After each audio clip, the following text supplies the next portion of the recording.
Think and Grow Rich is one of the most influential books of all time in pointing the way to personal achievement, to financial independence, and to riches of the spirit beyond measurement in money. There has never been another book like it, nor ever can be. It was inspired by Andrew Carnegie, who disclosed his formula of personal achievement to the author, Napoleon Hill, many years ago. Carnegie not only made himself a multimillionaire, but he made millionaires of more than a score of men to whom he taught his secret. Another 500 wealthy men revealed the source of their riches to Napoleon Hill, who has spent a lifetime of research in bringing their message to people in all walks of life who are willing to give their thoughts, ideas, and organized plans in return for riches. The riches within your grasp cannot always be measured in money. There are great riches in lasting friendships, harmonious family relationships, sympathy and understanding between business associates, and inner harmony which brings peace of mind measurable only in spiritual values. The philosophy of Think and Grow Rich will prepare you to attract and enjoy these higher estates which always have been and always will be denied to all except those who are ready for them. Everyone desires to be rich, but not everyone knows what constitutes enduring riches. And most people believe riches to consist only in material things that money can buy. Now here is a list of the 12 things which constitute real riches.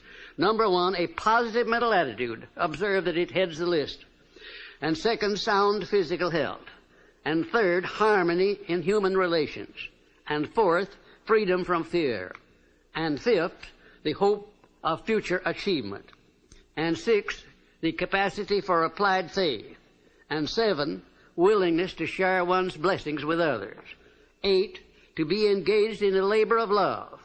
9, an open mind on all subjects toward all people. 10, complete self-discipline. 11, wisdom with which to understand people. And 12, financial security.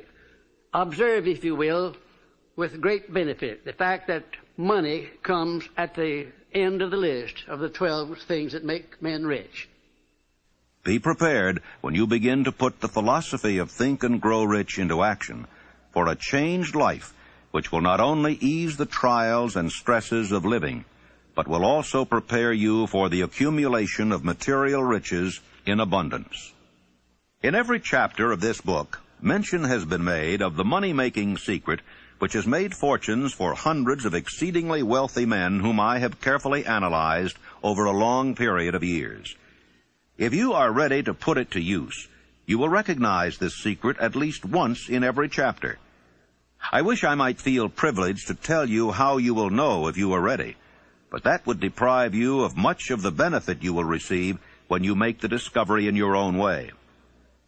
As a final word of preparation, before you begin the first chapter, may I offer one brief suggestion which may provide a clue by which the Carnegie secret may be recognized. It is this: all achievement, all earned riches have their beginning in an idea. If you are ready for the secret, you already possess one half of it. Therefore, you will readily recognize the other half the moment it reaches your mind. When you begin to think and grow rich, you will observe that riches begin with a state of mind, with definiteness of purpose, with little or no hard work. You and every other person ought to be interested in knowing how to acquire that state of mind which will attract riches. I spent 25 years in research because I, too, wanted to know how wealthy men became that way. My brother and I had matriculated at Georgetown University Law School intending to become lawyers. We didn't have any money, but I did have ability to write, and I promised that I would write stories about successful men, sell them to the magazines, and pay our way through. And my first assignment, fortunately, was with Andrew Carnegie in Pittsburgh. He gave me 3 hours. And when the 3 hours were over, he said, now, this interview is just beginning. Come on out the house, stay all night, and after dinner we'll take up the interview again. He kept me there 3 days and nights. And believe you me, I was more than flattered. I wondered what it was all about. He kept talking to me about the need for a new philosophy. He said, we've had many philosophies from the days of Socrates and Plato on down to the days of William James and Emerson, But most of them dealt with the moral laws of life. What we need is an economic philosophy for the man of the streets that will enable him to make use of the know-how gained by men like myself over a lifetime of experience. Well, it sounded very nice to me, except for one thing. I didn't know exactly what that word philosophy meant. And finally, at the end of the third day, he said, now look here, I have been talking to you for 3 days about the need for a new philosophy, and I'm going to ask you a question about it. If I commission you to become the author of this philosophy, give you letters of introduction to men whose experiences you will need in collaboration with yourself, are you willing to put in 20 years of research, because that's how long it will take, paying your own way as you go along without any subsidy from me, yes or no? Ladies and gentlemen, there have been many times in my life when I have faced difficult problems and difficult decisions, and I don't think I ever faced one more embarrassing than that. Because when Mr. Carnegie put that proposition to me, my hand was down in my pocket, and I was fiddling with the money that I had there just about enough to get back to Washington, and if I'd had to stay at a hotel instead of Mr. Carnegie's house, I wouldn't have had that much. I didn't even know the meaning of the word philosophy. And here the richest man in the world wanted me to go to work for him for 20 years without pay. Wasn't that a situation for you? I started to tell Mr. Carnegie, I started to do just exactly what you or the most of us people would have done under the same circumstances. And what do you think that was? What would you have done if you would have faced that sort of proposition, going to work for 20 years without any pay for the richest man in the world? Well, yes, that's what I was about to do. But something inside of me wouldn't let me open my mouth until I got a hunch that if Mr. Carnegie had kept me there for 3 days, it must have been for a purpose. That he must have seen something in me that I didn't know was there. Also, that a man with Mr. Carnegie's reputation for picking men certainly didn't pick me to do a job like that unless he knew I had the ability to do it. And whatever this something was, this silent, invisible person that was standing, looking over my shoulder and whispering in my ear, said, go ahead and tell him yes. I said, Mr. Carnegie, I not only will accept the commission, sir, but you may depend upon it that I will complete it. He said, I like the way you ended that sentence up, and I think you'll do it. You have the job. The only contribution Mr. Carnegie ever made to me outside of introducing me where I needed to be introduced was to pay my expenses in the early part of my relationship with him. The first man he sent me to see was Henry Ford. Now, he said, I want you to go up to Detroit, become acquainted with Henry Ford, observe him carefully, because one of these days he's going to dominate the motor industry. And it's going to be second only to the steel industry. This was in 1908, the late fall of 1908, ladies and gentlemen. I went up there and spent 2 days trying to find Ford, and when I did find him, he came out of the rear of a shop where he'd been doing some experimenting with an old pair of overalls on, a plug hat or a derby hat that had been bashed in the crown, grease all over his hands. I remember he got my shirt sleeves dirty when I shook hands with him. And I sat down for a half hour with Mr. Ford, and about all of his conversation consisted of yes and no, mostly no. And I wondered how a man like Mr. Carnegie could have made a mistake like that. Imagine if Mr. Ford would ever be a leader in anything. Well, I won't tell you the rest of it. That's enough.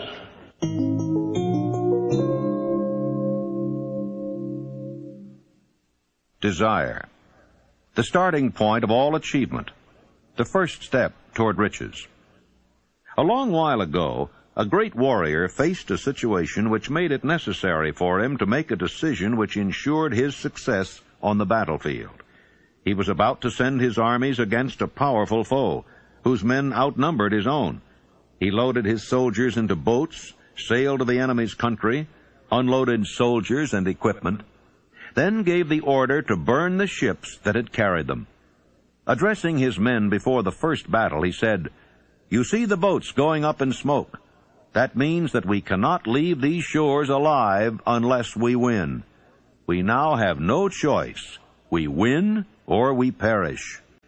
They won. Every person who wins in an undertaking must be willing to burn his ships and cut all sources of retreat. Only by so doing can one be sure of maintaining that state of mind known as a burning desire to win, essential to success. Every human being who reaches the age of understanding of the purpose of money wishes for it.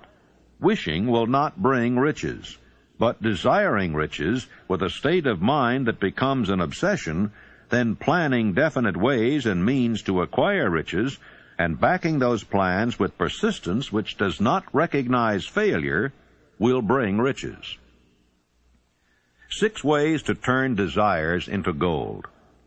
The method by which desire for riches can be transmuted into its financial equivalent consists of 6 definite practical steps. That is, first, fix in your mind the exact amount of money you desire.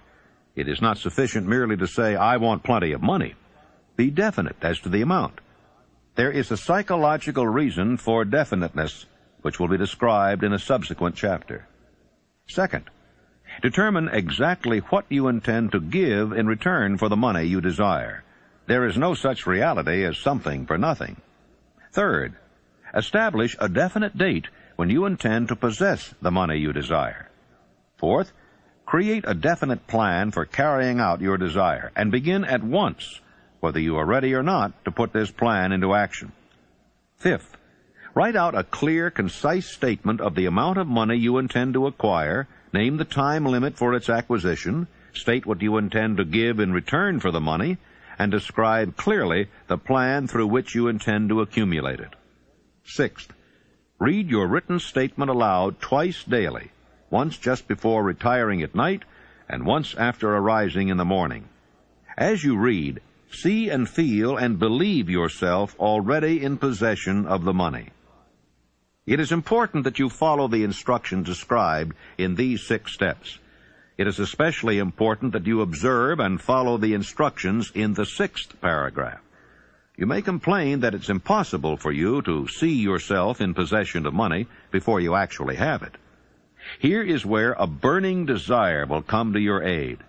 If you truly desire money so keenly that your desire is an obsession, you will have no difficulty in convincing yourself that you will acquire it. The object is to want money and to become so determined to have it that you convince yourself you will have it. Can you imagine yourself a millionaire? To the uninitiated, who has not been schooled in the working principles of the human mind, these instructions may appear impractical. It may be helpful to all who fail to recognize the soundness of the 6 steps to know that the information they convey was received from Andrew Carnegie, who began as an ordinary laborer in the steel mills, but managed, despite his humble beginning, to make these principles yield him a fortune of considerably more than $100 million. It may be a further help to know that the 6 steps here recommended were carefully scrutinized by the late Thomas A. Edison, who placed his stamp of approval upon them as being not only the steps essential for the accumulation of money, but for the attainment of any goal. The steps call for no hard labor. They call for no sacrifice. They do not require one to become ridiculous or credulous. To apply them calls for no great amount of education. But the successful application of these 6 steps does call for sufficient imagination to enable one to see and to understand that accumulation of money cannot be left to chance, good fortune, and luck. One must realize that all who have accumulated great fortunes first did a certain amount of dreaming, hoping, wishing, desiring, and planning before they acquired money. You may as well know right here that you can never have riches in great quantity unless you can work yourself into a white heat of desire for money and actually believe you will possess it. If the thing you wish to do is right and you believe in it, go ahead and do it. Put your dream across, and never mind what they say if you meet with temporary defeat, for they, perhaps, do not know that every failure brings with it the seed of an equivalent success.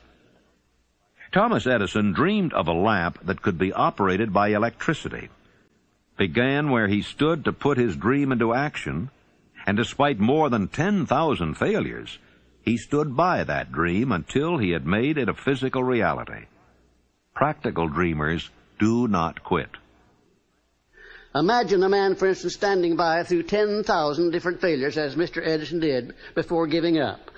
His personal initiative was so definite that he told me that if he hadn't found the secret of the incandescent electric lamp, that at that very moment he would be in the laboratory working on it instead of being out there wasting his time talking with me. And then in a more serious note, Mr. Edison said, you know, I had to succeed because I finally ran out of things that wouldn't work. And I've thought of that so many times, wondering why more people don't keep on keeping on until they run out of things that won't work, for then they're bound to find the thing that will work. There is a difference between wishing for a thing and being ready to receive it. No one is ready for a thing until he believes he can acquire it. The state of mind must be belief, not mere hope or wish. Open-mindedness is essential for belief. Closed minds do not inspire faith, courage, and belief. Remember, no more effort is required to aim high in life, to demand abundance and prosperity, than is required to accept misery and poverty. I believe in the power of desire backed by faith, because I have seen this power lift men from lowly beginnings to places of power and wealth. I have seen it rob the grave of its victims. I have seen it serve as the medium by which men stage to come back after having been defeated in 100 different ways. I have seen it provide my own son with a normal, happy, successful life, despite nature's having sent him into the world without ears. When my second son, Blair, was born, he was born without ears. And the doctors told me that he would be a deaf mute all of his life. I had told him he would not be a deaf mute, and that he would live to have 100% of his hearing just like other children. And one of these doctors came over and put his arm on my shoulder, and he said, now look here, Napoleon, there are some things in this world that neither you nor I nor anyone else can do anything about, and now you face one of those situations. I said, Doctor, there is nothing in this world that I can't do something about, if it's nothing more than adjust myself to an unpleasant situation so it does not destroy my spirit. I went to work on that child through prayer before I ever saw him. I worked on him continuously, almost 4 hours a day for the first 4 years of his life. And at the age of about 18 months, we recognized that he was beginning to hear. We didn't know just how much. But by the time he had reached the 4th year, he had developed 65% of his normal hearing. And in his 3rd year in college, in the University of West Virginia, the Acousticon Company, manufacturer of hearing aids, heard about this unusual case, the only one of its kind in the world where a child born without ears ever learned to hear. Came down to the University of West Virginia and made him a special hearing aid that gave him the other 35% of his hearing, and Blair today has 100% of his hearing just exactly like I said he would. It's almost one of the modern miracles of medical science that this thing happened, and the doctors today don't know exactly how it did happen. I'm not so sure that I did, but I know what I was doing to help bring it about.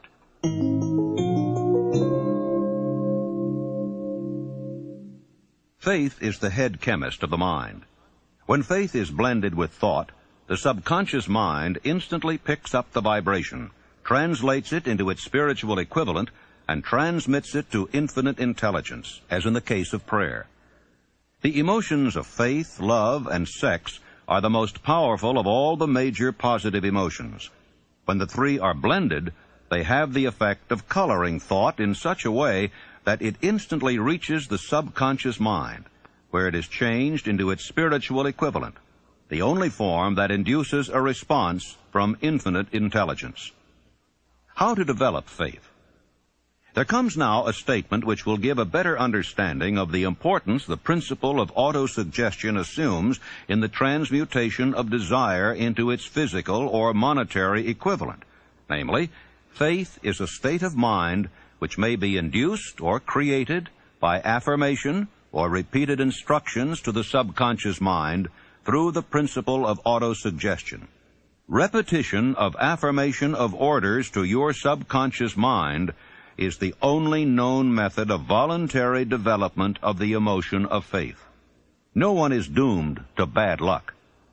There are millions of people who believe themselves doomed to poverty and failure because of some strange force over which they believe they have no control. They are the creators of their own misfortunes because of this negative belief, which is picked up by the subconscious mind and translated into its physical equivalent. In language which any normal human being can understand, we will describe all that is known about the principle through which faith may be developed where it does not already exist. Have faith in yourself, faith in the infinite. Before we begin, you should be reminded again that faith is the eternal elixir which gives life, power, and action to the impulse of thought. The foregoing sentence is worth reading a second time, and a third, and a fourth. It is worth reading aloud. Faith is the starting point of all accumulation of riches. Faith is the basis of all miracles and all mysteries which cannot be analyzed by the rules of science. Faith is the only known antidote for failure. Faith is the element, the chemical, which, when mixed with prayer, gives one direct communication with infinite intelligence. Faith is the element which transforms the ordinary vibration of thought created by the finite mind of man into the spiritual equivalent. Faith is the only agency through which the cosmic force of infinite intelligence can be harnessed and used by man. Thoughts which are mixed with any of the feelings of emotions constitute a magnetic force which attracts other similar or related thoughts. Now let us go back to the starting point and become informed as to how the original seed of an idea, plan, or purpose may be planted in the mind. The information is easily conveyed. Any idea, plan, or purpose may be placed in the mind through repetition of thought. This is why you are asked to write out a statement of your major purpose or definite chief aim, commit it to memory, and repeat it in audible words day after day until these vibrations of sound have reached your subconscious mind. Resolve to throw off the influences of any unfortunate environment and to build your own life to order. Taking inventory of mental assets and liabilities, you may discover that your greatest weakness is lack of self-confidence. This handicap can be surmounted and timidity translated into courage through the aid of the principle of autosuggestion. The application of this principle may be made through a simple arrangement of positive thought impulses stated in writing, memorized, and repeated until they become a part of the working equipment of the subconscious faculty of your mind. Self-confidence formula. First, I know that I have the ability to achieve the object of my definite purpose in life. Therefore, I demand of myself persistent, continuous action toward its attainment, and I here and now promise to render such action. Second, I realize the dominating thoughts of my mind will eventually reproduce themselves in outward physical action and gradually transform themselves into physical reality. Therefore, I will concentrate my thoughts for 30 minutes daily upon the task of thinking of the person I intend to become, thereby creating in my mind a clear mental picture. Third, I know through the principle of autosuggestion, any desire that I persistently hold in my mind will eventually seek expression through some practical means of attaining the object back of it. Therefore, I will devote 10 minutes daily to demanding of myself the development of self-confidence. Fourth, I have clearly written down a description of my definite chief aim in life, and I will never stop trying until I shall have developed sufficient self-confidence for its attainment. Fifth, I fully realize that no wealth or position can long endure unless built upon truth and justice. Therefore, I will engage in no transaction which does not benefit all whom it affects. I will succeed by attracting to myself the forces I wish to use and the cooperation of other people. I will induce others to serve me because of my willingness to serve others. I will eliminate hatred, envy, jealousy, selfishness, and cynicism by developing love for all humanity, because I know that a negative attitude toward others can never bring me success. I will cause others to believe in me because I will believe in them and in myself. I will sign my name to this formula, commit it to memory, and repeat it aloud once a day, with full faith that it will gradually influence my thoughts and actions so that I will become a self-reliant and successful person. The disaster of negative thinking.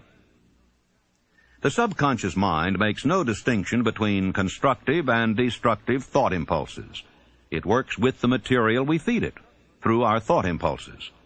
The subconscious mind will translate into reality a thought driven by fear just as readily as it will translate into reality a thought driven by courage or faith. Like the wind which carries one ship east and another west, the law of autosuggestion will lift you up or pull you down according to the way you set your sails of thought.